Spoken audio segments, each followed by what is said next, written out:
Hi friends, இன்றைக்கி நம்ம தக்காளி சாதம் தான் பண்ண போகிறோம். அதுக்கான இன்க்ரீடியன்ஸ் பார்த்துடலாம் வாங்க. ஹோல் ஸ்பைசஸ் கொஞ்சம் எடுத்திருக்கேன்.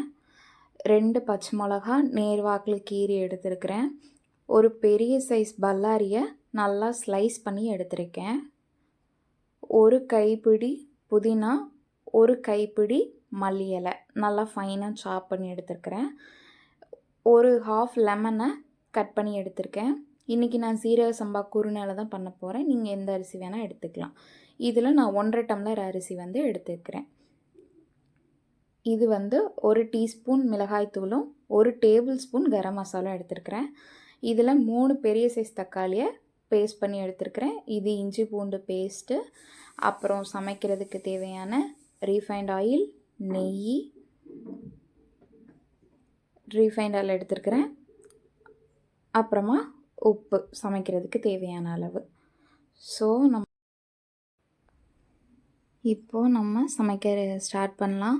ஃபஸ்ட்டு ஒரு குக்கரை ஏற்றிட்டு அதில் ஒரு 2 குழிக்கரண்டி, சின்ன குழிக்கரண்டி அளவு ரீஃபைண்ட் ஆயில் நல்லா ஊற்றிட்டு, அப்புறமா நெய் எடுத்துருக்கிறேன்.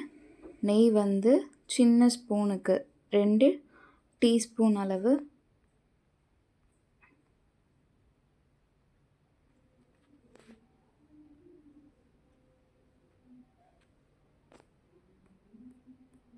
நெய் போட்டதுக்கப்புறம், நெய் நல்லா காஞ்சதுக்கப்புறம் ஹோல் ஸ்பைசஸை ஃபஸ்ட்டு போட்டு அது நல்லா பொரியணும். பொரிஞ்சதுக்கப்புறமா இந்த அளவுக்கு பாருங்கள் எவ்வளோ செவக்க பொரிஞ்சிருக்குன்னு. பொரிஞ்சதுக்கப்புறமா நம்ம ஸ்லைஸ் பண்ணி வச்சுருக்க ஆனியனை போடணும். ஆனியன் போட்டுட்டு நல்லா சாட்டே பண்ணிகிட்டே இருக்கணும்.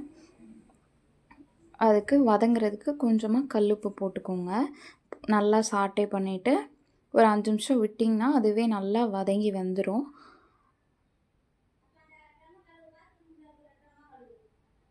இப்போ பாருங்கள், ஒரு 5 நிமிஷத்துக்கு அப்புறம் எனக்கு வெங்காயம் நல்லா ஒரு ப்ரௌன் கலரில், கோல்டன் ப்ரௌன் கலரில் வதங்கி வந்திருக்கு. இப்போ நான் கட் பண்ணி வச்சுருந்த பச்சை மிளகா, புதினா, மல்லி போட்டு அதையும் நல்லா சாட்டே பண்ணி எடுத்துக்கிறேன்.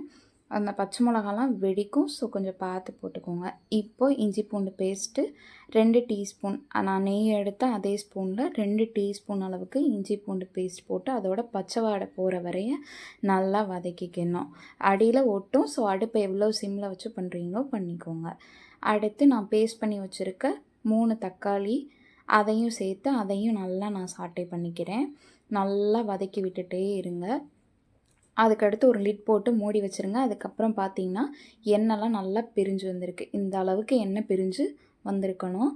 வந்ததுக்கப்புறம் திருப்பி ஒருக்கா நல்லா வதக்கி விட்டுட்டு, இப்போ நம்ம எடுத்து வச்சுருக்கிற கரம் மசாலும் 1 டீஸ்பூன் மிளகாய் தூளும் சொன்னேன்ல, அதை இதில் போட்டு இதையும் நல்லா வதக்கிக்கலாம். மசாலோட பச்சை வாசனையும் போகணும்.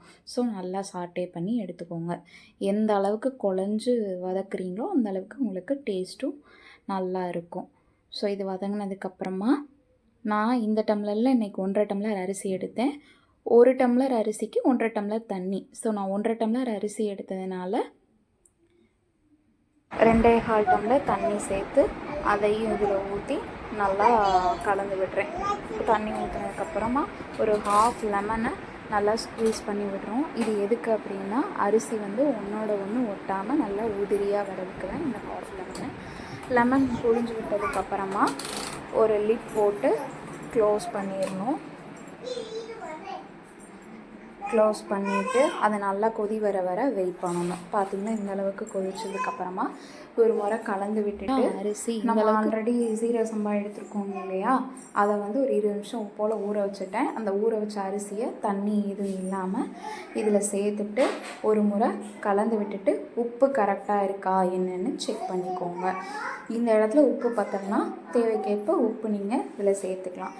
எனக்கு உப்பு எல்லாமே கரெக்டாக இருந்ததுனால நான் உப்பு சேர்க்கலை. செக் பண்ணிவிட்டு லிட் போட்டு மூடி ப்ரெஷர் குக் பண்ண வச்சுட்டேன். ஃபஸ்ட்டு ஒரு விசில் ஹை ஃப்ளேமில் வச்சு ஒரு விசில் வந்ததுக்கப்புறம் இமிடியேட்டாக அடுப்பை சிம் பண்ணிவிட்டு 2வது விசில் வர வெயிட் பண்ணணும். ஒரு 5 நிமிஷம் கழித்து நம்மளோட 2வது விசிலுமே அழகாக வந்துடுச்சு. ஸோ அதுக்கப்புறம் ப்ரெஷர் போகிற வரை வெயிட் பண்ணிடலாம். 2 விசில் வந்ததும் அடுப்பு ஆஃப் பண்ணிவிட்டு ப்ரெஷர் போனதுக்கப்புறம் கம்ப்ளீட்டாக ப்ரெஷர் போனதுக்கப்புறமா குக்கரை ஓப்பன் பண்ணி பார்த்தா நம்மளோட தக்காளி சாதம் சூப்பராக ரெடி ஆயிடுச்சு. வாங்க சாப்பிட்லாம்.